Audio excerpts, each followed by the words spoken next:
Hello and welcome to Good Morning Madness. My name is Travis Lachner, coming to you live from Colorado. Happy Memorial Day. Thank you for spending your day with us. We appreciate your time, your presence. And what we're going to be doing today is exploring the topics of parenting and productivity, essentially giving you the game plan to maximize your day. And we've got some super special guests here in the studio. Super stoked to bring you guys. Our typical guests, our common powerhouses, our recurring crowd favorites are here. We've got Jonathan Palmar coming in hot from Miami. He's our LinkedIn video king, and we appreciate his presence, his insights. And also with us today, as always, Mr. Justin Reynolds, giving us USA, his Memorial Day. USA. You know it's important to him. So obnoxious. And the queen of the hour, we've got a special guest with us here today. Sam Downs is in the building, ladies and gentlemen. Thank you so much, Sam. We are stoked to have you here. Thanks for having me. It's a privilege. Love it. This is a pleasure. This is an interesting show. We're always evolving, but thank you guys to the audience.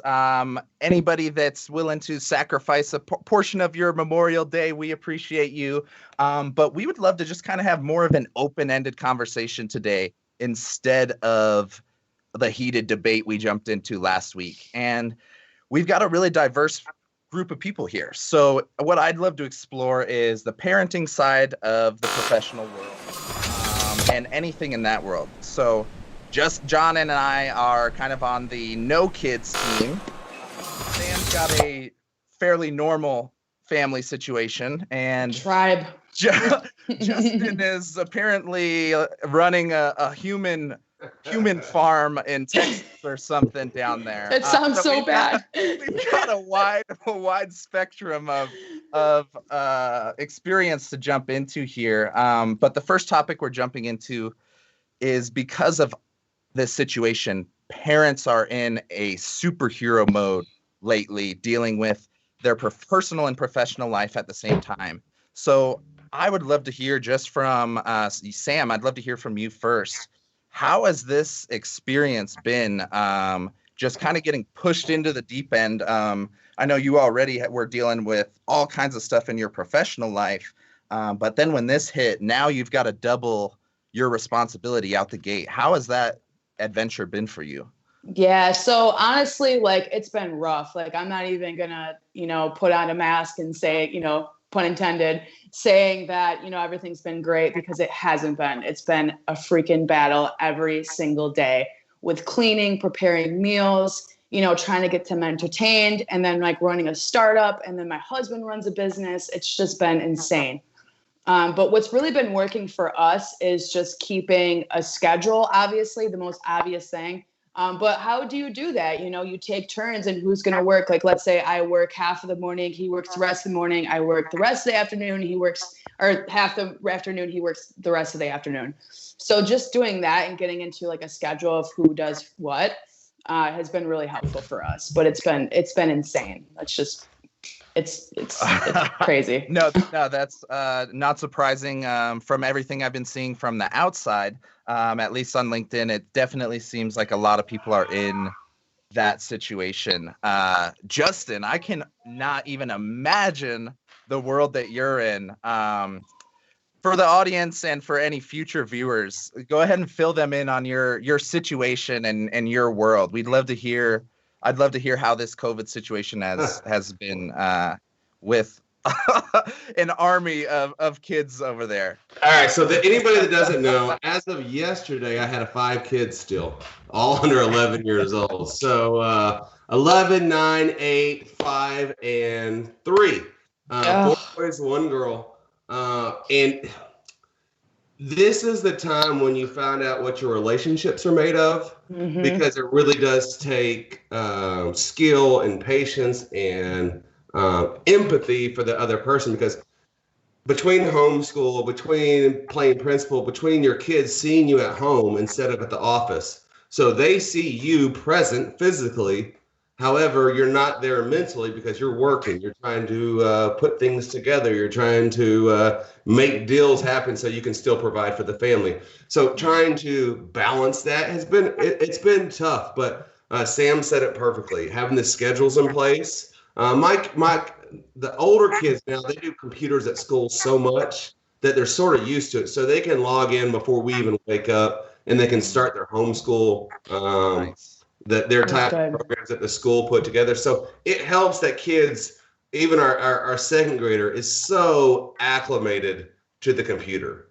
So he awesome. can get right on and he can do, and we don't let our kids use computers a lot. But the school has done a good job of making sure the kids are really able to use computers. So that's really, really helped. But having the meals prepared, having things that we don't normally do as spouse or partners are something you really have to pick up on, because you hear the suicide rates up, you hear the depression rates up, you hear the domestic abuse rates up, you hear all these things are up. And it's because it's as a parent, you're on duty all the time. You never get to relax while they're awake, ever. Because even when they're sleeping. Even when they're sleeping, yes, you still have to have one ear and one eye open. Yep. If you hear them crying in the night or they've had a bad dream. So it's just stress. You never get to sort of relax right now. It's instead of being able to go home and relax, it's just not that right now because you've been inundated at all times. And so there hits a breaking point between like 5 to 7 p.m., especially for us, where it's just like, okay, I'm over it. So it takes a good spouse or a good partner to pick up on those vibes, because sometimes you just need to get away. Whether it's just to go to the store, hell, I spend so much time at the grocery store walking around. Like, I feel like I'm browse shopping in the grocery store just to escape the house. Sometimes I'm looking at things that I'm in the like international aisle. No, the stuff I'm never gonna buy, but I'm just like, this brown rice looks amazing. Let's pick up this one. Even though it takes 50 minutes to cook. Yeah. So it really it's a team effort. Even for y'all without kids, it's still a team effort. If you're married or if you have to be at home, you're still all of a sudden you're around each other all day. As I like to say, all day, because it really is just constant interaction, and that's the one thing we don't have now, is that space to be able to miss someone. When you go to work, even when you go to work, you still have social media. So I still see my spouse all day. It's not like the 50s. When you came back home, you're like, holy crap, I haven't talked to you all day. I've missed seeing your face. I missed the interaction. And right now, nobody gets any of that. So it takes a team effort to come together and sort of pick up the vibes the other one's putting off, because I think that's where the problem lies. Is we expect everything to be done for us, but sometimes we just can't do it. Yeah. How has it changed all of your perceptions about teachers?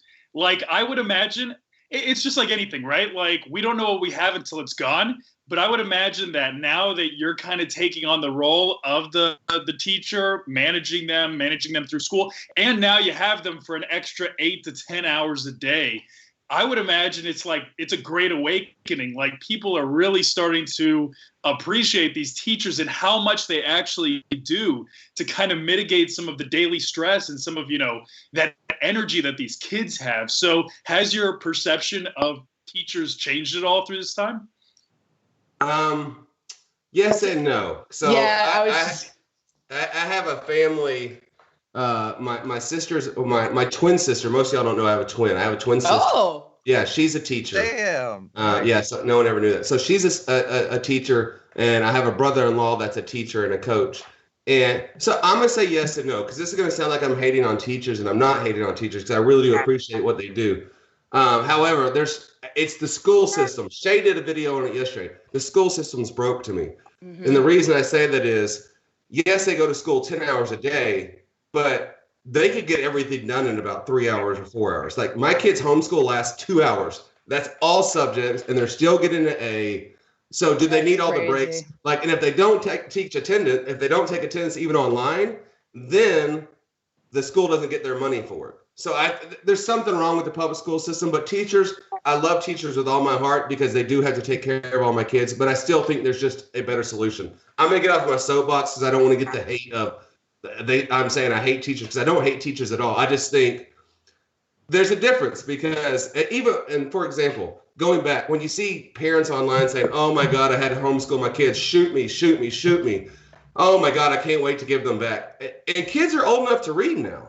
So when they log on and see their parents talking about that, that can't help mental health either. Like this is just a whole. And here's my take on it. My kids aren't old enough to go to school. Yeah, I do have a crazy love for teachers. Think they should be paid more, of course. Oh yeah. But you have to add in the factor of they're like, I hear a lot of people saying like, oh, like now they're really respecting teachers. Like, of course we respect them, but the fact is that's their job to take care of the kids and to school them. We had never done that before. So here we are managing the kids, managing our full-time jobs too in the house and everything like that. So it's more than just homeschooling or more than just teaching. You have to add in all these other factors of it. And I think that people are like, oh, they should respect. Of course we respect teachers more. Of course we should.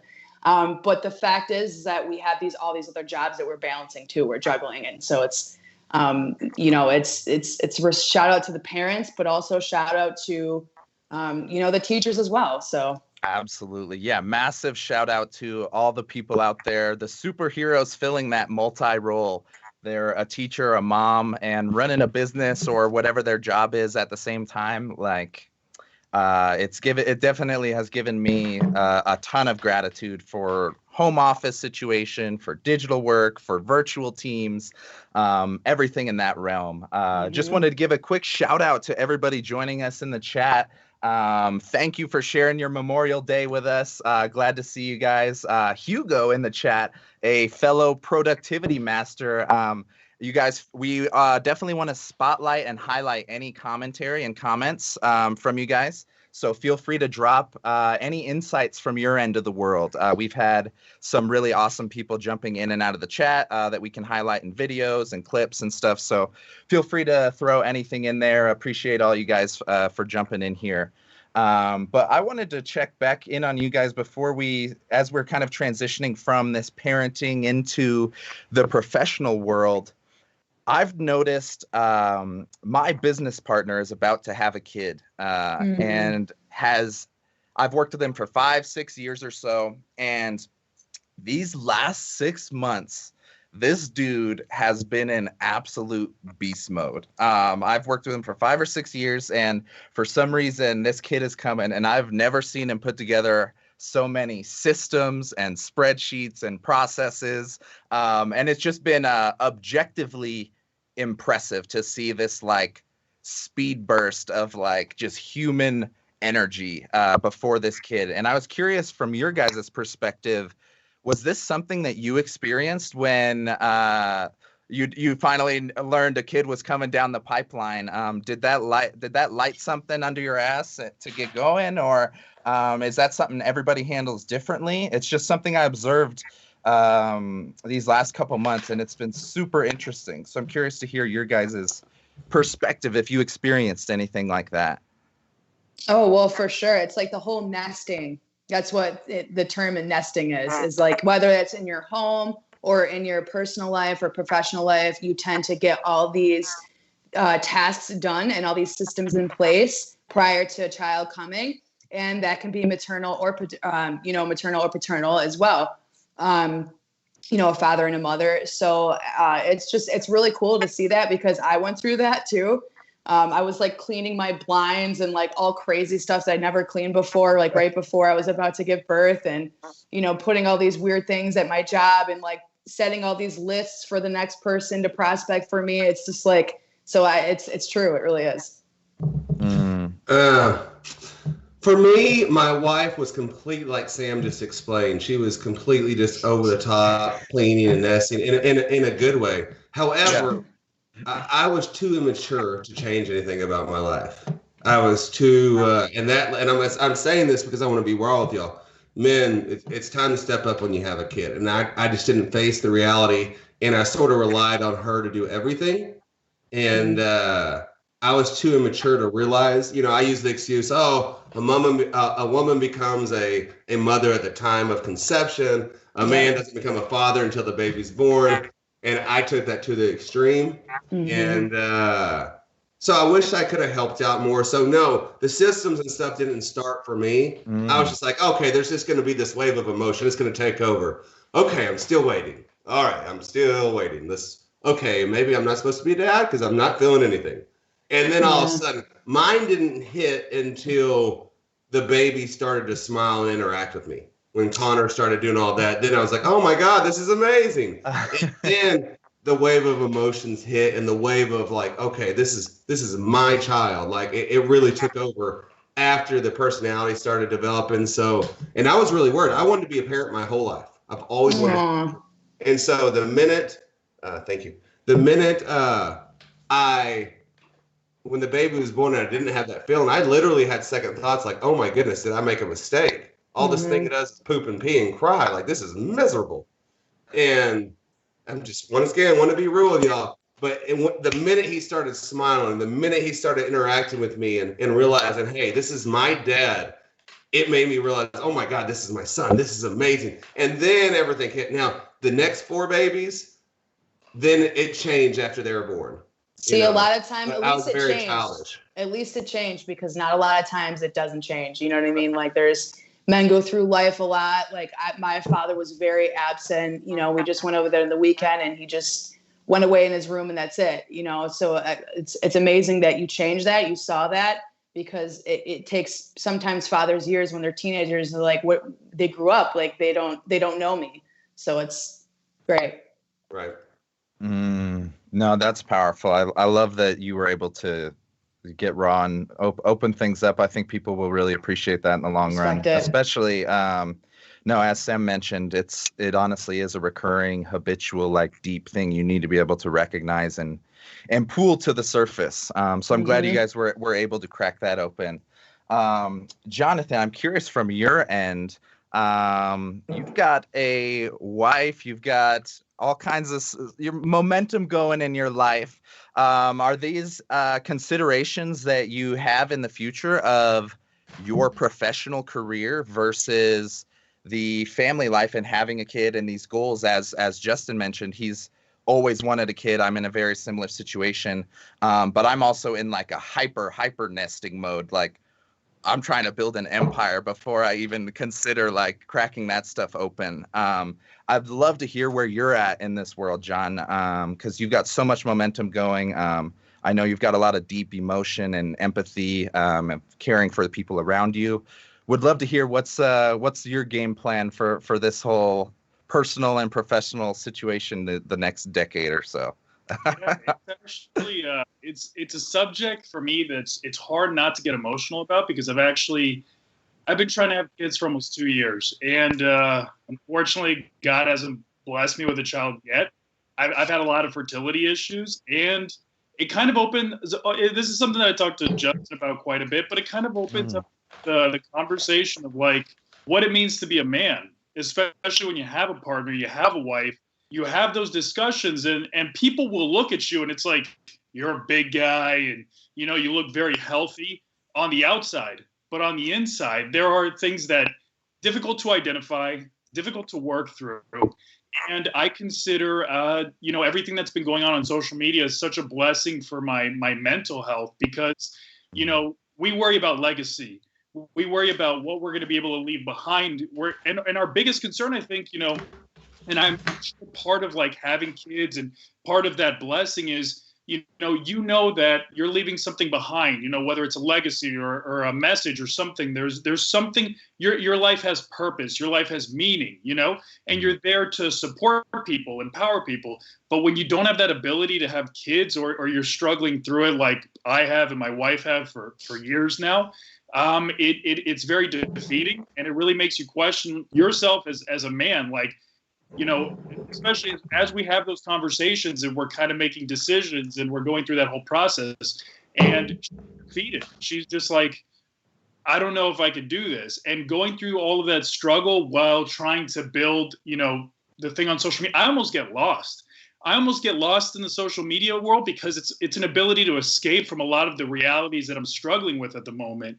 And we have to keep that in perspective, because the more we get trapped into that world, you know, the less we're there for our partners who are struggling just as much, or if not more, with something, you know, dealing with this situation. So, yeah, you know, it's a lot of prayer, and it's a lot of, you know, giving it to God and, you know, having faith. But yeah, I don't know. I don't know what the future holds. Wow, man. Oh, that hit me. Yeah, that hit me Yeah, right here, bro. I appreciate both of you guys, all of you guys, for opening up in this channel. We're obviously live on the internet right now, so like, definitely. but there's so many people that that can relate to that. Like, it's Absolutely. you know. So I love that you were open about that, because sometimes I think, poor me, like my kids are driving me crazy, but there's people in the world right now that would literally die to have kids, you know, and it's Wow. just like, it really puts it in perspective. And just thank you for sharing that. Yeah. Thank you so much, John. Sending all the love and light your guys' way as you keep things rocking and rolling. So now that we were eventually getting into productivity, but we went real deep real fast. So That got real. appreciate that nonetheless. But our audience is gonna expect some productivity tips, which we started cracking into a little bit earlier, in this sense of systems and scheduling and that whole process. And I know, Sam, you mentioned it as the keystone for keeping that personal and professional balance in check. And then Justin, you doubled down and gave that a +1. And John, I know just from objective feedback from other people that you are a master of scheduling and systems and stuff like that, or at least you're attempting to be. I've gotten secondhand compliments from other people about how good your scheduling and like calendar management is. So I was very curious, what in the hell are you doing over on your end, and how can the rest of us get going on a manageable system or time blocking strategy or calendar tools, anything in that world? I think if we want to crack that open, would be super helpful for all of us to start getting into ways we can maximize our day-to-day lives. So I don't know if you guys have seen like the scene from I Love Lucy where like the chocolates are like working their way down the assembly line, and like, but then inevitably like there's just so much chocolate coming down the line, like she can't keep up with it anymore. That is like every single day of the week, 7 days a week, 365 days a year. Like I literally cannot keep up with it. So for me, what I've found is I have to sit down, make a list, prioritize. What are the most important things I have to do? Who are the people that I have to communicate with? Who's the stuff that I've promised things to that are, you know, the most important, and the things that need to get done today. And then I just try my best to knock out one after the other. But the reality is that it is 100% chaos all the time. But some people thrive in that environment. I thrive with the chaos and the stress because it keeps me on my toes and it challenges me to see how productive I can be within a day. But inevitably what it leads to is like I have hangover face, even though I haven't had a drink, like I have hangover face perpetually. So yeah, lots of filters when I'm on video, and that's the key to everything. Interesting. No, it was just so interesting to hear a secondhand compliment about somebody else's calendar and management.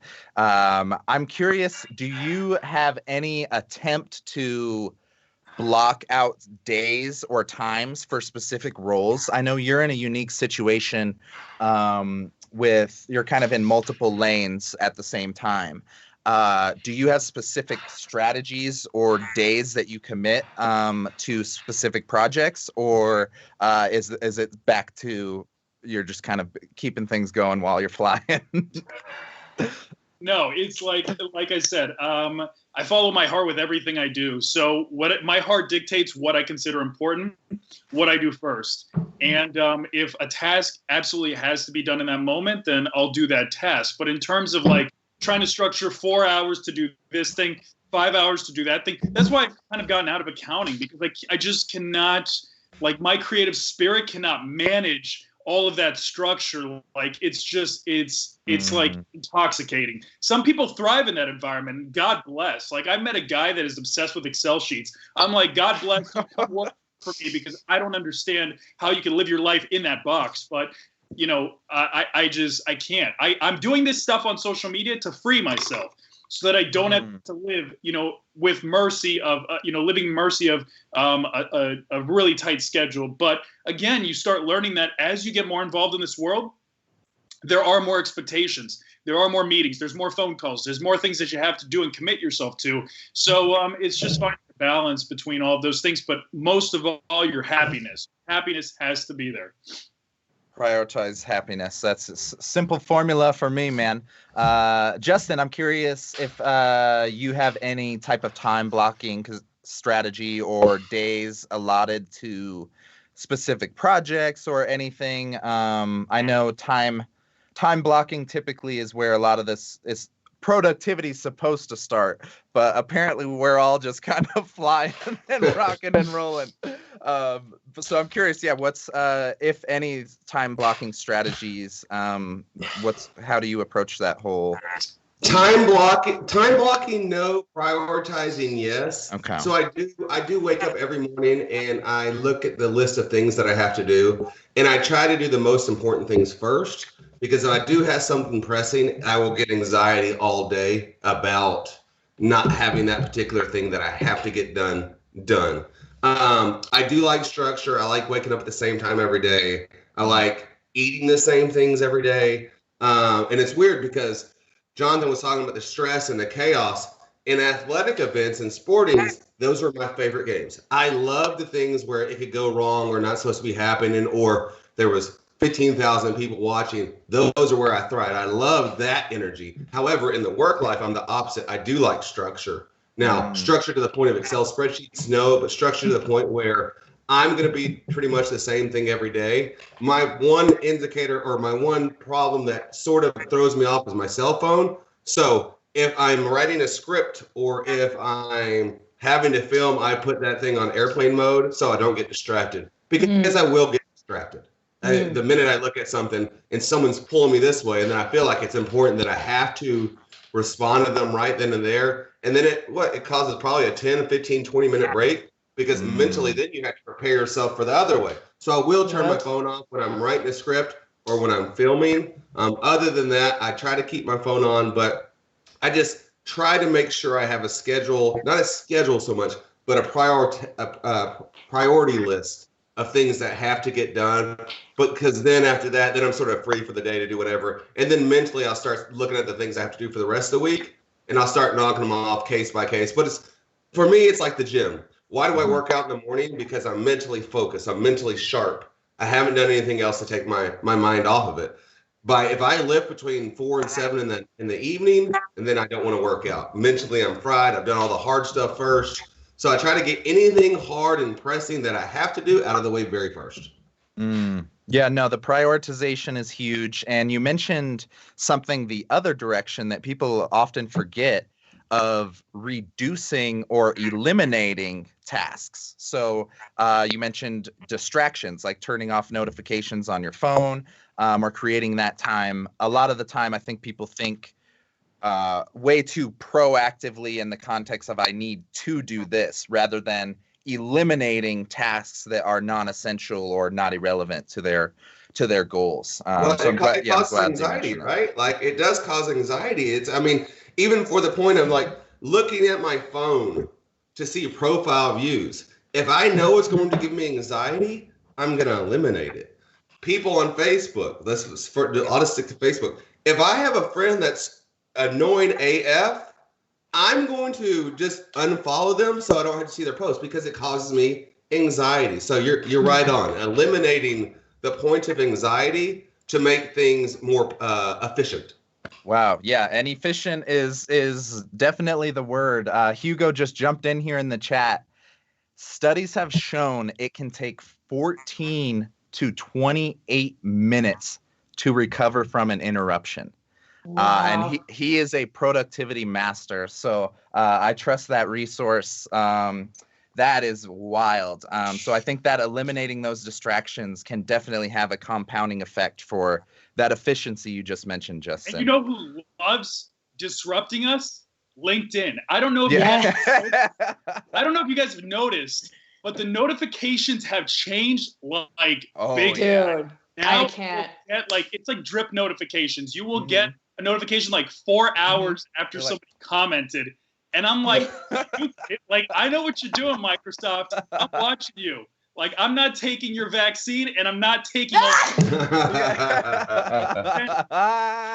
it's insane. Has anybody else noticed that? Sam, are you getting those notifications? Like, yes, I do. No. I don't even get post notifications anymore. I have to like refresh Manually. my page. Yeah, and then I look like a psychopath just refreshing my page, trying to reply to every comment.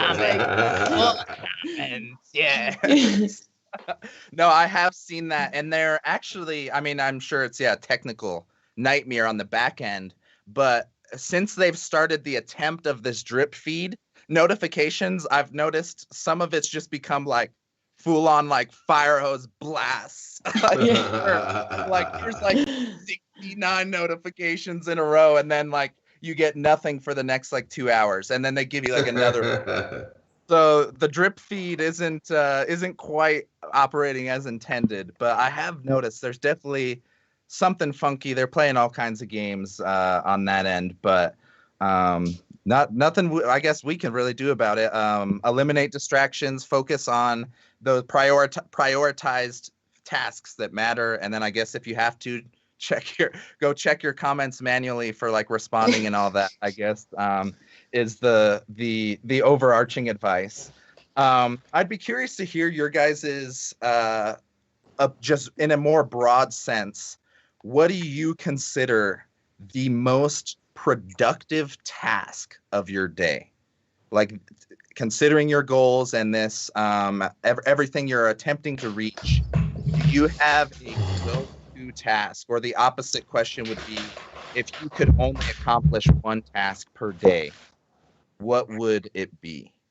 And anybody, I guess, since this one's kind of, you can chew on this one for a little bit. Anybody that's ready to hop in. I guess anything that has to do with a client, like obviously that's just number one. My commitment to my clients is number one, from LinkedIn and everything, content creation. So if that's pressing, if I have to cold call for somebody, or if I have to send out emails, if I have to jump on a meeting, whatever it is, like I have to do that number one. That's it. Okay. For me, first task of the day is I have to bring Shay Bottom coffee. But after I bring her coffee, the second thing I do, and I know it's like super cheesy, but I like gratitude. I have to write down like the 3 things that I'm most grateful for that day. And like, it sounds ridiculous. I've said it before a few times, but I keep a reverse vision board. Most people do vision boards and like they put like a lot of like, things that they want, like cars and houses and all these accomplishments and stuff like that. I have a reverse vision board. I have conversations that people have left me that were very negative. I have my divorce papers. I have, a scenario where a kid bullied me when I was a kid. Like, I keep a reverse vision board. It helps me to keep things in perspective and humble, to recognize this is where you've been, but it also inspires me, because then I can look at all of the progress that I've made and be grateful for the progress, because a lot of times we have the habit of comparing ourselves to people on LinkedIn, how many followers somebody has, how much success somebody's reached. When you look at the room and you see everybody else that's 30 years old, we're all in different places in our lives. But if you have like a reverse vision board, I'm not encouraging anybody to do this, but if you have something like that and you can actually measure how much things have changed over time, then you can really go into appreciating how far you've come. And that will also inspire you to think about that actual vision board of where you can go from there. Wow. I love that. Hands down, gratitude has been over and over proven to be the number one metric associated with happiness. So keep cheesing it up over there, man, because you're going to be living happier than everybody else in the world. Glad to hear, a couple of those channels to emphasize and really keep gratitude top of mind. I think that's super useful. Now, Jonathan, first of all, we're not all 30 years old. I wish I was 30 years old. Well, 30 the average of the room, I think, right? Like everybody's like, you're either in like your mid-20s or you're like just in 50, and then it's kind of like right in the middle. Yeah, 26. All right. Just because I'll be 40 this year is shush up. 40's the Anyway. new 20. 40's the new 20. Well, that's the way I look at it. I'm going to go Jonathan. Mine's not so much business. Mine is taking care of myself first. I mean, I know if I don't read my Bible first thing in the morning, I'm usually not going to read my Bible. So I try to read my Bible before I pick up my phone because I don't want to be distracted by the worldly stuff before I focus on what I need to put in the tank first. I need to put the good stuff in the tank first, and then the gym. I want to get the gym out of the way because that helps me fire on all cylinders. If I don't do those two things, my day is usually thrown off. There's interruptions, there's distractions, there's stress, there's all sorts of things. So I think it's about focusing. It sounds selfish, but you got to focus on yourself first. How can you ever perform at your highest if you don't focus on yourself first? If you put yourself last, for example, the plane. If the plane's crashing and the mask dropped down from the ceiling, they don't say put it on your kids first. They say put it on yourself first. Because if you're dead, whether it be spiritually, mentally, healthy, then you're not going to be able to help anybody regardless of your intentions. So I think you just got to take care of yourself first. I wish I could say I meditate every day. I don't meditate every day. I don't. However, I do love meditation. When I do it, I feel different. And that's one of those things in the morning. If I do truly focus on it and you don't even have to, if you focus on Dylon Ali, he's on LinkedIn. He says, hey, Justin, just get down and dirty for me. Give me 5 minutes of breathing. And it works. I mean, it really does help just getting down and dirty, giving yourself 5 minutes of time. But I think you just got to focus on yourself first, the first of the day, and then all the other stuff will sort of go into, if you prioritize you, numero uno, and everything else will just sort of fall in line. Huge. And I feel like the conflict between like what Justin is saying and what I'm saying is that, and even to a degree what Sam's saying is it's like we're taking control of our day. We're not letting our day control us. Like, I think that when you start your day with things that you're dedicated to and committed to, they're not just fueled through motivation, but they're actually us, maybe it's uncomfortable. Like, I guarantee none of us want to sit there and like write things down, not necessarily like read our Bible first thing in the morning or get a workout in, but each can speak to their own area. But at least in my experience, like having something that we're committed to and saying, the night before setting our alarms, saying, I'm going to commit to doing this thing, that demonstrates that we're taking control of our day. We're not allowing, us to become lazy. And it really sets the trend for the rest of the day when we take control of it. Eat. Good. Well said. Said. Yeah. Eat the frog. Eat the frog is a theory that was just thrown in the chat here. Aligns exactly with what Jonathan's just saying. Prioritize How many most... frogs? How happy are the frogs right now? Yeah. No science experiments happening in schools right now. The frogs. So sad. Oh man. Well, ultimately, the self-awareness, prioritization of tasks. We're seeing a few recurring themes here in this realm of understanding yourself and what works for you. There might not be a magical button or system or app that's going to resolve this for you. It's going to take work to figure out what works for you. Versus whether it's working out or meditation or both, anything like that. Just continuously focusing on growing and experimenting seems to be the recurring theme here. In the concept of like habits and health, you mentioned you work out every single day, Justin. Do you guys have any non-professional habits that you have to do every day, Sam or John? I'll let Jonathan go first. Nice. What is a professional like a habit that I do every day? So like if anything like your eyebrows, Jonathan, your eyebrows. Do you have to do eyebrows have to be on point. They're on fleek. They're on fleek. They look good. No, I appreciate it. Dude, no, it's like the hair. It's a part of my identity, But in terms of things that I do that are non-professional, not right now, nothing. Like my entire day is dictated by what I'm doing professionally. I feel like You have a window. LinkedIn is not going to be booming like this forever. Business is not going to be booming like this forever. If you're not taking advantage of it right now, you're going to lose the opportunity. And I definitely operate from that mentality. So it's just all go button right now. Like, as I tried to reflect for a minute and think of the stuff that I do that does not pertain to my goals, I can't think of anything. And while I would love to have kids and God bless, it'll happen, I'm taking advantage, fully of this opportunity to just do as much as I can all day, every day to build, so that when that day comes, I can say, all right, I can take a break now. So I feel ya. Nice. Yeah, and just like spending time with family. That's just like obviously number one is for me is like, especially when I wake up, like if you don't have, because like I don't really get to interact with my kids that much anymore. It's kind of sad. I just throw them on a tablet a lot of the time, and I know it's really a bad thing to do, but right now I really have no choice in a sense. So it's kind of hard to get that balance, and because they're obsessed with me. Like, let's be real, and their mom. Like, I can't shake these kids away from me. And it's so it's you gotta interact with them first, and that's really the non-professional thing I guess I do every day. I don't know. That's kind of standard, but Sam, Justin, both of you, I want your perspective really quick, because you guys are parents.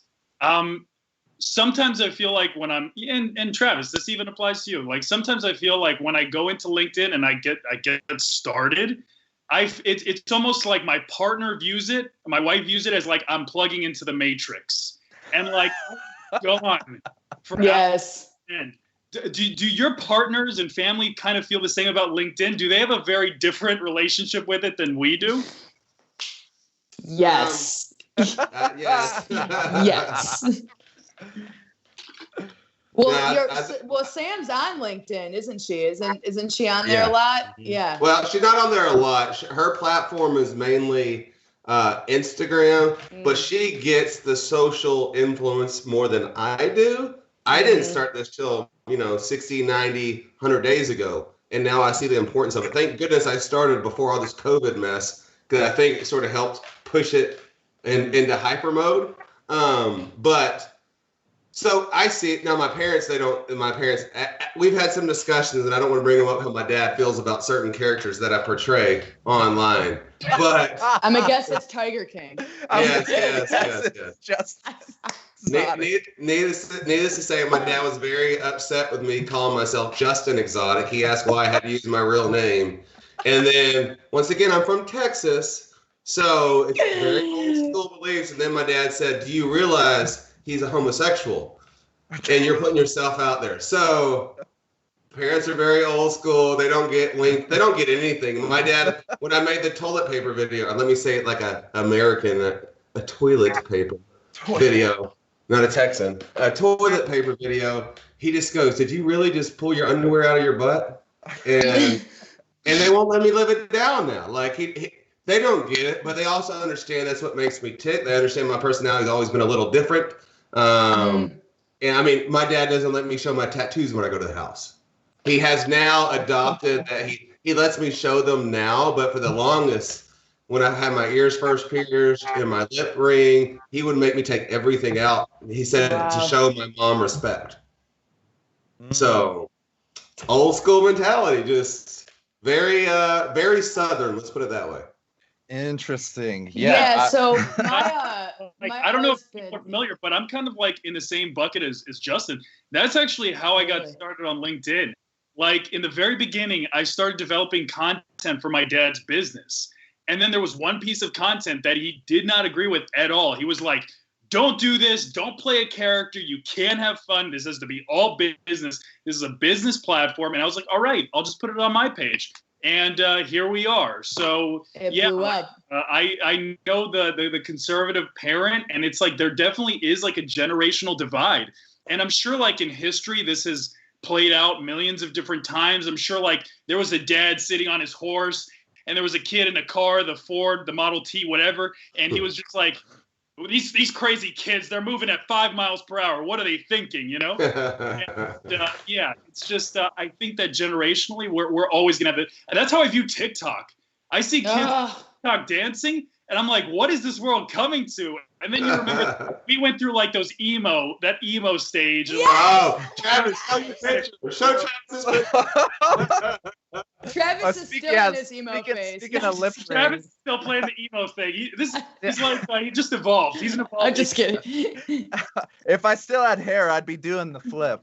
Yeah. Start beyond the. It was naturally embedded for a while. That's funny. Oh my gosh. Oh. Yeah, like when I told my mom and my parents, like, hey, like I'm doing this stuff on LinkedIn, like I'm getting crazy views, I'm getting a lot of attention. They're like, well, like, are you getting paid for it? And I'm like, Oh my God. no, like, what do you mean? And I was like, but mom, you don't understand, like, stepmom, you don't understand that, like, when I'm getting attraction, like people are, I'm building my personal brand, or like, what, why? Like, I don't understand. I'm like, all right, I'll see you in 5 years. All right, let's, you know what I mean? Oh, brilliant. No, that's, I think, honestly, a huge thing to keep in perspective as we've kind of mentioned this self-awareness multiple times of the outside perspective may not always be the same as from the inside. So what we're seeing now with TikTok and all of that is probably what other people saw when I was posting my emo pictures on MySpace with like bathroom pictures and black fingernails. Like we're looking at the TikTokers now, but I can honestly say that built my brand, that stood out at the time. It was what was trending. It was a huge learning experience as far as branding and every community development, everything in that realm. So definitely something to keep in mind, to keep that perspective in check. Maybe we need to go hang out in TikTok and figure it out. I think we do need to figure it out, regardless of how long we talk about it. But we'll save that for another one of these Morning Madness shows, because we have stretched this bad boy. We are almost to the end of our hour.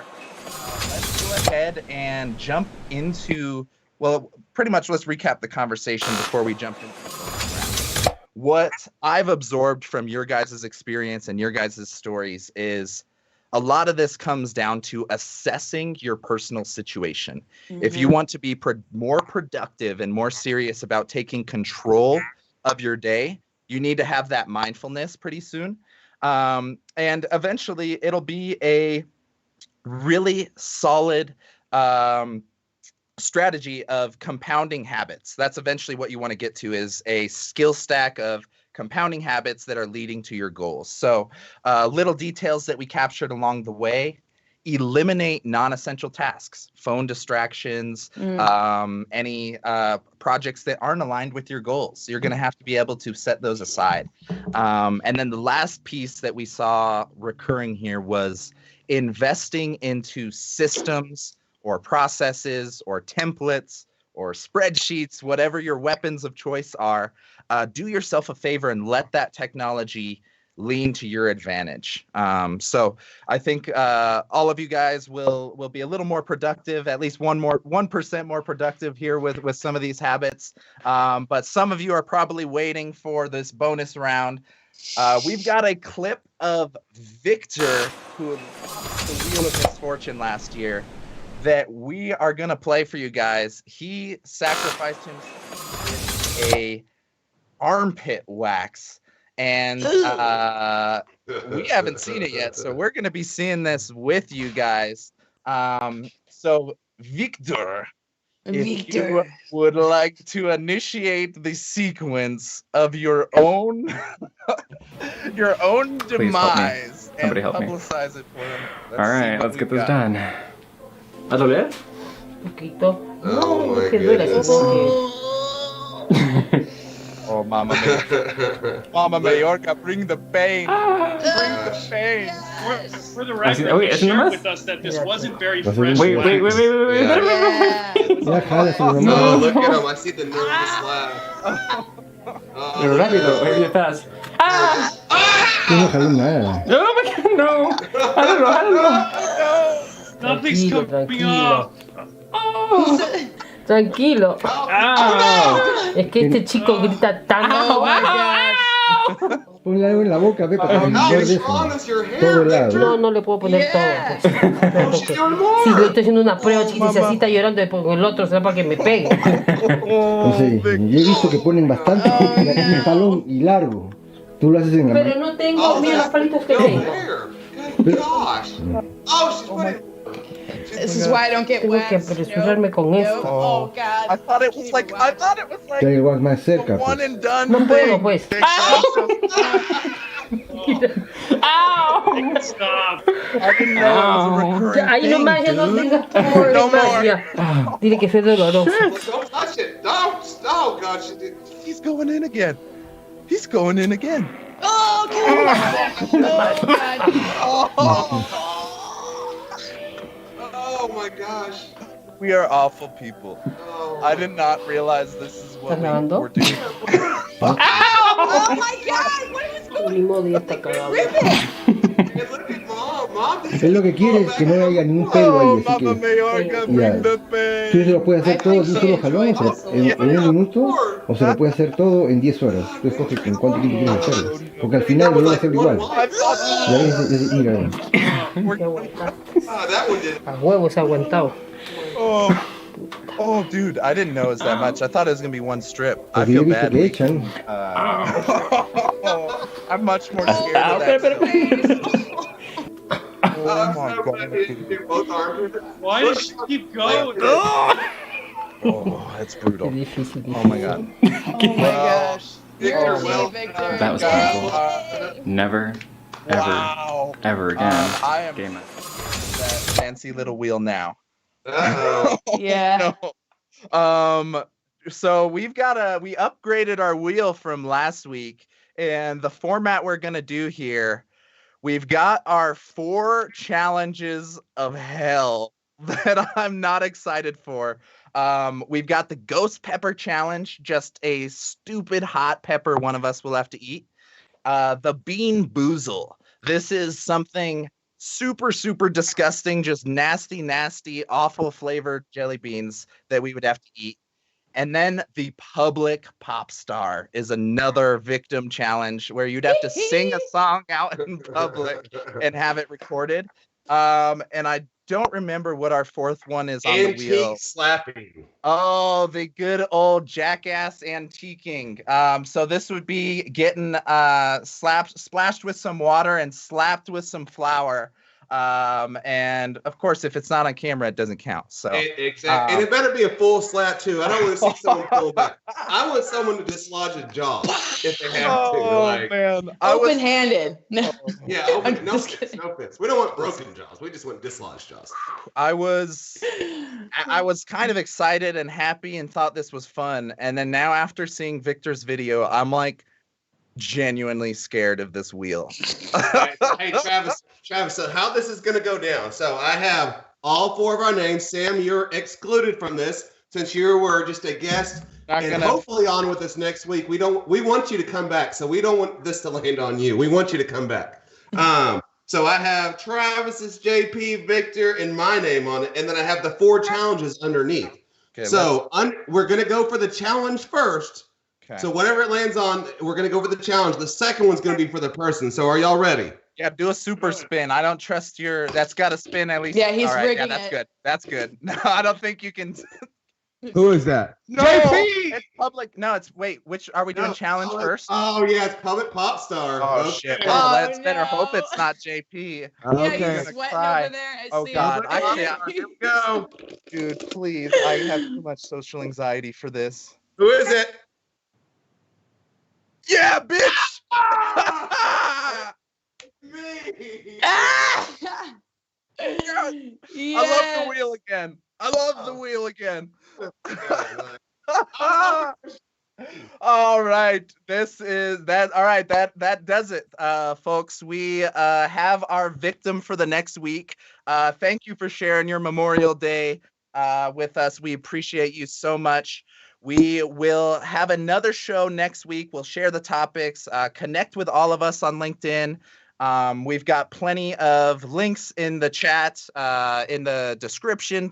But we're pretty much done with this show. Appreciate your guys' support. We'll have Justin's Pop Star Challenge ready for you guys next week. Hope you're able to join us. Bring some friends, bring some family. We're going to have a party up in here. And yeah, I think that's going to wrap it for this show. You have Victor, to do a Britney song. if you want to go ahead and Britney Spears hit song. hit the outro for us, and we'll. It's madness, I tell you. And it feels so good.